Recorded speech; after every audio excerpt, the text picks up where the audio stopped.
La primera ponencia va a ser la de Agustín Eduardo Kiewicz. Hoy le pedí a Agustín que me dijera cómo se pronuncia. Él nos va a hablar del cementerio municipal de Avellaneda, la sepultura más antigua de Catalina Dornaleche. Agustín es profesor de historia, bueno, tiene un amplio currículum, y bueno, lo voy a dejar a él para que nos cuente sobre esta tumba más antigua. Buenas tardes, Agustín, te doy la palabra. Buenas tardes nuevamente a todos los presentes. Quiero agradecer particularmente a Graciela por la oportunidad de hablar de algo que a mí me es íntimamente importante y que además, bueno, le dedico mucho tiempo de mi vida, que es al cementerio municipal de Avellaneda. Mi nombre es Agustín Wiskiewicz y soy profesor de historia a nivel medio y nivel superior, y me dedico profesionalmente a la docencia y de manera no profesional, informal, a la investigación. Y puntualmente lo que quería aportar en este encuentro tiene que ver con una investigación o los resultados de una investigación sobre la sepultura más antigua del cementerio de Avellaneda, que mi idea es obviamente compartir el PDF para que todos lo tengan a su disposición y que aquel que le interese, aquella que le interese pueda bucear en él y entender un poquito más de esta cuestión, de lo que yo pueda decir en 15 minutos, básicamente, ¿no? Así que, bueno, les comento un poquito el marco de la investigación y las razones, básicamente. No sé cuántos conozcan lo que es el partido de Avellaneda, pero estamos hablando del área metropolitana de la ciudad de Buenos Aires, muy cerquita de la ciudad de Buenos Aires, pero dentro de lo que es la provincia de Buenos Aires, ¿sí? Avellaneda es una ciudad muy importante, populosa, y bueno, el marco de esta investigación sobre la tumba más antigua tiene que ver con un proyecto para generar contenidos sobre la historia y el patrimonio del cementerio, que en el 2026 cumple sus 150 años. Este proyecto surge básicamente porque, bueno, la riqueza patrimonial del cementerio municipal de Avellaneda no está lo suficientemente estudiada y faltan trabajos generales y aún también particulares. Siempre que se trabaja sobre el cementerio de Avellaneda, se lo hace de manera tangencial. Nosotros acá en Avellaneda tenemos a varios historiadores reputados como Toraza, Rudy Varela, Larraín, pero que nunca han tomado al cementerio como un objeto de estudio, ¿no? Puntualmente. Y bueno, en 150 años se han acumulado muchísimas cuestiones. Creo que no estoy diciendo nada nuevo con esto y le debe pasar a todos aquellos que tratan de valorizar a sus cementerios, digamos. Yo digo sus cementerios y digo mi cementerio porque, bueno, soy quinta generación de vecino de Avellaneda y lo siento como parte mía. De hecho, en la imagen están viendo el pórtico principal de acceso del cementerio, ¿sí? Entonces, esta es un poquito la motivación y un poco para muestra de la riqueza general del patrimonio del cementerio de Avellaneda, algunas imágenes como para que ustedes puedan observar y apreciar todo lo que tenemos, ¿no? Acá observamos una bóveda de estilo neorrománico perteneciente a el caudillo de Avellaneda de la primera mitad del siglo XX, don Alberto Barceló, personaje polémico si los hay, construida por el arquitecto Mario Roberto Álvarez. Es una obra rara en su producción porque, bueno, Mario Roberto Álvarez se ha dedicado a la arquitectura modernista, digamos, ¿no? Y en este caso es raro verlo con una obra de este tipo. Y esto es un poquito para darnos cuenta de la riqueza arquitectónica que la hay y es, pero evidente cuando uno recorre, ¿no?, todo el cementerio.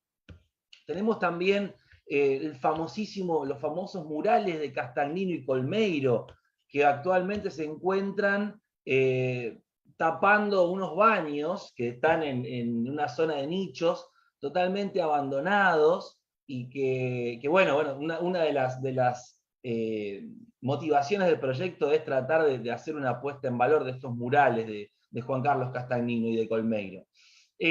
No solamente eso, obviamente, sino también personajes. Acá tenemos una imagen que puede llamar la atención. Esta piedra es una piedra de la localidad del Nono y es una especie de cenotafio que homenajea a una figura del rock nacional, que es Luca Prodan, y el cual existen diferentes historias sobre si sigue estando en Avellaneda, si la familia se lo llevó, si las cenizas de Luca están abajo de la piedra del Nono. Bueno, la historia es bastante larga, pero así como Luca Prodan, existen un montón de personajes importantes en el cementerio que están relacionados con lo artístico, con lo que tiene que ver con la historia, ¿sí? José Luis Cabezas, por ejemplo. Bueno, hablé de Alberto Barceló en su momento, Ruggerito, su puntero político, ¿sí? Y también un amplio patrimonio en lo que tiene que ver con lo futbolístico. Avellaneda hace 2 años fue declarada capital nacional del fútbol y la cantidad de futbolistas importantes que están en el cementerio de Avellaneda llama la atención, ¿sí? Desde Antonio Sastre, el polifuncional futbolista de Independiente, pasando por Alberto Oaco y hasta Ernesto Grillo, el importantísimo jugador que hasta hace poco su gol a los ingleses era el que se consideraba como el que había sido el motivador del Día del Futbolista, ¿sí?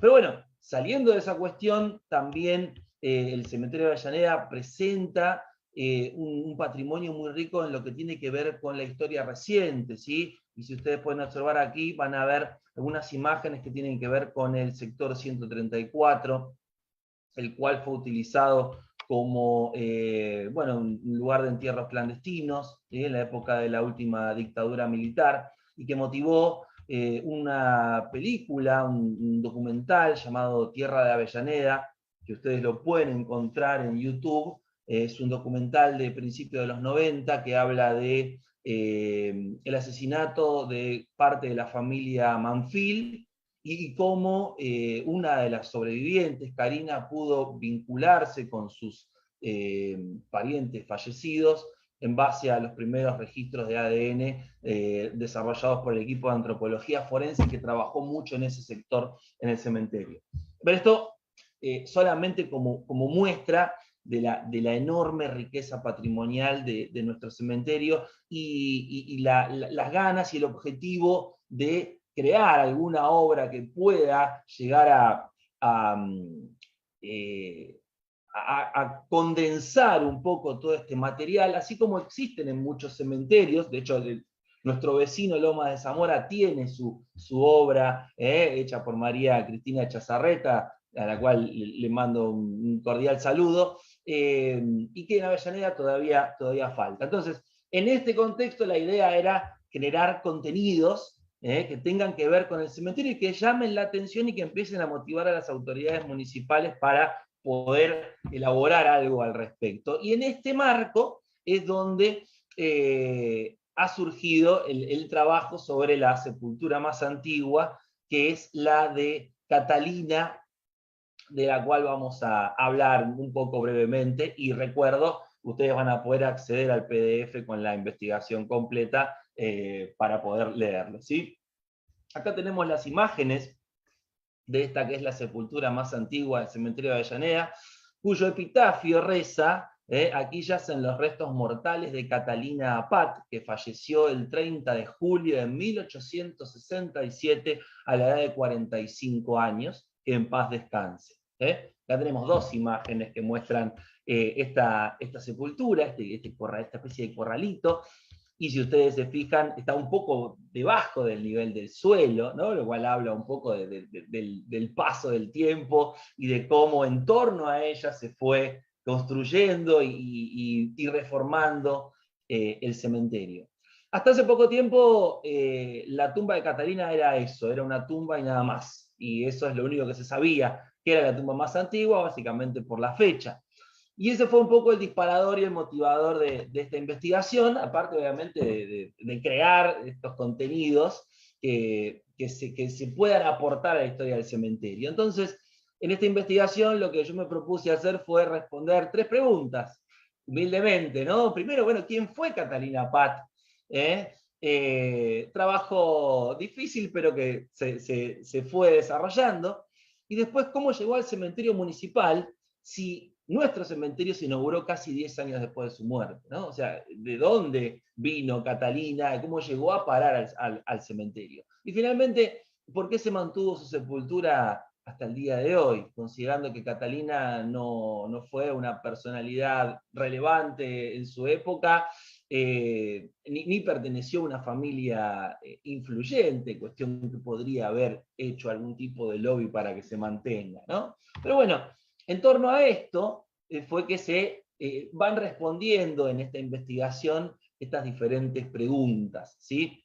¿Quién fue Catalina Pat, básicamente? Bueno, en primer lugar, lo que hice para poder reconstruir la vida de Catalina fue empezar a bucear en diferentes registros censales y parroquiales, con los cuales empecé a encontrar algunos datos que me permitieron dar cuenta de cuestiones significativas que se fueron completando cuando pude lograr establecer su origen, ¿no? Con los registros de Estado Civil de Francia, básicamente de la zona de Iparralde, de Lapurdi, allá por el País Vasco francés. Y bueno, a partir de eso me echar algunos trabajos sobre la inmigración vasca en la Argentina, de mediados del siglo XIX, que bueno, permitieron elaborar un poco una especie de reconstrucción de la vida de Catalina. Catalina nació en Asparren, una localidad de Lapurdi, un pequeño distrito allí en Lapurdi, el 7 de mayo de 1821, no como Catalina Apat, sino como Catalina Dornaleche, ¿sí? Apat fue su apellido de casada, ¿no? con el cual es enterrada. Pero lo interesante, básicamente, de su vida es que es un poco el arquetipo de una mujer inmigrante del País Vasco francés de esa época, porque en los datos que aparecen hay muchas cuestiones que pueden resultar arquetípicas, básicamente porque Catalina perteneció a una familia de zapateros, que es un oficio muy arraigado en Asparren. En Asparren hay curtidores y zapateros principalmente, y bueno, y la migración en su momento se produjo por motivaciones generales, que todos más o menos podríamos llegar a saber, ¿no? Y que tienen que ver con las grandes corrientes migratorias del siglo XIX, pero también por algunas particulares de la zona de Asparren, que se dan básicamente por la crisis del oidio, un hongo que afecta al roble, fundamental para los curtidores y para los zapateros de la zona, y también por cómo se va inmiscuyendo el Estado francés en la vida, en la relativa independencia que mantenía Iparralde hasta ese momento. A partir de la Revolución Francesa, el Estado francés es como que va avasallando ciertas prerrogativas, ciertos fueros que los vascos mantenían de manera tradicional, y que se van perdiendo y que van motivando un poco esta idea del desarraigo, que se completa también con los efectos de la revolución industrial y el fin del trabajo artesanal por el trabajo asalariado, y como muchos aspandarras, para evitar caer en las garras del trabajo asalariado, migran para mantener ciertas prerrogativas del trabajo artesanal, y eso los lleva a lugares como Uruguay, como Argentina y como Chile. Existe un investigador de Asparren, Beñat Kuguru, que ha hecho muchos trabajos sobre la familia Choribit de Santiago de Chile, que bueno, han logrado desarrollar una fructífera industria del calzado en Chile, y han continuado esa tradición de Asparren. Bueno, Catalina se casa con Jan Apat, un zapatero, y se asientan en Barracas al Sud, que es bueno, nuestro actual partido de Avellaneda, que a partir de 1904 recibe el nombre de Avellaneda, pero antes era Barracas al Sur. Como datos a tener en cuenta, Catalina pierde en 1861 a su única hija, esto está en los registros parroquiales de la parroquia Nuestra Señora de la Asunción de Avellaneda, de un mal muy común en la época, lo que era el tétanos neonatal, principal causa de fallecimientos, y de hecho esto corroborado a través del estudio pormenorizado de los registros, el 40% aproximadamente de las defunciones entre 1850 y 1870 tienen que ver con el tétanos neonatal, también llamado en algunos casos alferecía, mal de los 7 días, pero bueno, ¿a qué viene esto? Viene a que Catalina es un poco una especie de hipervínculo que nos permite relacionarla con un montón de cuestiones, las migraciones, las causas de mortalidad, etc. Y muere el 30 de julio de 1867, estamos a pocos días de que se cumpla un nuevo aniversario de manera repentina, ¿sí? Por cuestiones de tiempo no puedo compartir las actas correspondientes, pero en el caso de que la investigación les interese y de que la podamos compartir, podrán acceder a ellas en la investigación, ¿sí? Bueno, la otra pregunta, que se continúa, porque en realidad en la investigación ustedes van a poder encontrar qué le pasó a la familia de Catalina, qué le pasó a Jana Pat, ¿no? Que en realidad formó después otra familia, y etcétera. La otra pregunta es cómo llegó al cementerio municipal, si el cementerio municipal se inauguró 10 años después del fallecimiento de nuestra heroína, ¿no? En este caso. Bueno, y eso también está recogido en la investigación porque hablamos en esta investigación sobre el cementerio antiguo, el primer cementerio de Barracas al Sud, que es donde fue enterrada Catalina, ubicado en el solar que hoy ocupa el Hospital Fiorito. Si yo les digo que a ustedes Hospital Fiorito, no les va a sonar a nada, pero el Hospital Fiorito es un hospital que está a 2 cuadras de la plaza principal de Avellaneda. Y esto nos da la pauta de cómo el hecho de emplazar cementerios en esa época era un poco una cuestión de acierto y error, azarosa casi, ¿no? Que el cementerio esté a 2 cuadras de la plaza principal, evidentemente iba a motivar un cambio, que no es algo propio de Avellaneda, de hecho en muchísimos municipios del conurbano, e incluso también en la ciudad de Buenos Aires se ha dado esto de la necesidad de mudar o de cambiar el emplazamiento de los cementerios, básicamente. Bueno, el cementerio que va a tomar los restos de Catalina es este primitivo cementerio de Barracas al Sud, que fue inaugurado aproximadamente hacia 1854. No hay un consenso total sobre la fecha que empieza a funcionar, pero sí que es clausurado definitivamente en 1871. Y ahí hay una fecha muy significativa con respecto a su clausura, y básicamente se relaciona con que no logra resolver el cementerio municipal primitivo el problema sanitario generado por las epidemias de cólera de 1867-68 y la fiebre amarilla de 1871, las cuales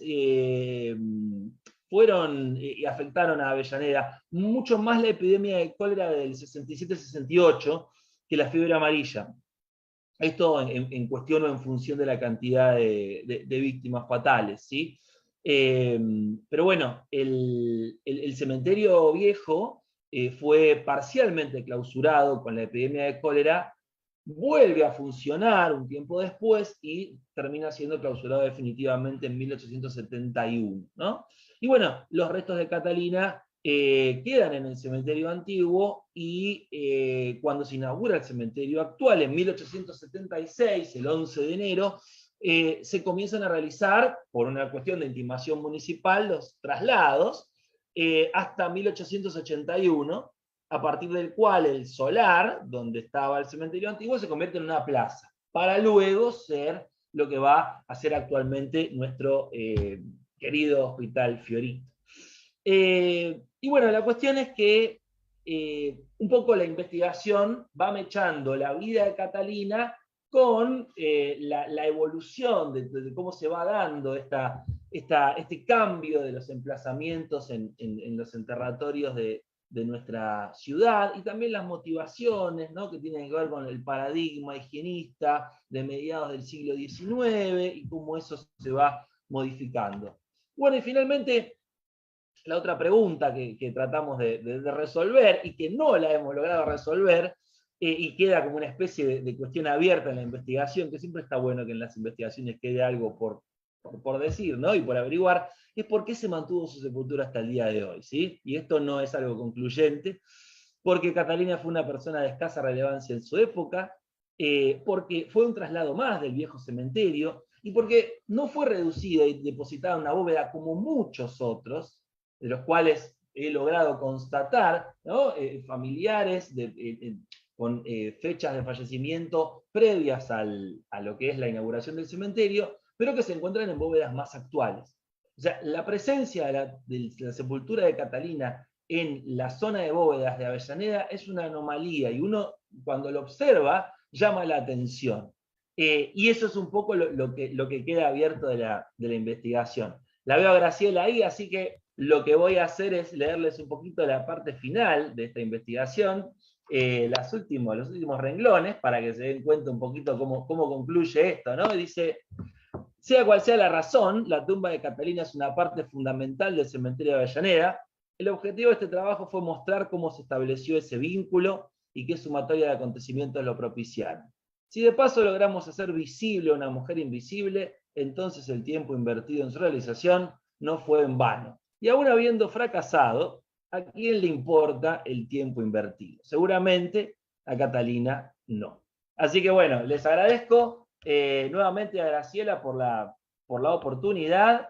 Y sí, Graciela, te voy a pedir si después me podés explicar o decir cómo yo puedo hacer para compartir el PDF que ya te compartí a vos, pero bueno, para que todos aquellos que estuvieron presentes lo puedan llegar a leer, ¿no? Este trabajo está en perspectivas de publicación. Aún estoy tratando de lograr que la municipalidad se interese en él, pero bueno, cuando lo logremos quizás tenga alguna edición. Vamos a hacer, ya, yo publiqué en el chat que me tienen que escribir al correo con el cual todos escribieron para armar el encuentro, así que vamos a tener varias vías, o mi teléfono, o que vos vas a publicar también cómo te pueden contactar en la placa que hicimos en Encuentro Patrimonio Funerario. Por eso fue que cada uno yo le puse su placa, para que puedan. Y si no, por el correo me lo piden a mí y yo se los mando. Excelente, Agustín, me encantó. Me había olvidado que Luca Prodan estaba ahí. Yo tenía muchas fotos de él y esas fotos son recientes, ¿no? Sí, son recientes, sí. Son recientes. En realidad no tanto, porque la cabeza que está arriba de la piedra ya no está más. Claro, por las que yo tengo tienen cabeza, tienen más pintura, realmente sí. Me asombró. Y bueno, para otra oportunidad también vas a ser invitado para esas ponencias individuales que dijimos que vamos a hacer, para que puedas mostrar toda esa documentación que por el corto tiempo de ahora no lo pudiste mostrar en ese momento, en la ponencia, que para todos los disertantes, lo digo ahora, después lo voy a repetir, van a ser 40 minutos de disertación para que tengan y puedan explayarse, y 40 minutos de preguntas, porque seguro hay mucha gente que va a querer preguntar, que ahora se ha quedado con las ganas, dado la poca cantidad de tiempo que tenemos. Muchísimas gracias, Agustín. Excelente. No, gracias a vos, Graciela, y a todos ustedes. Un saludo.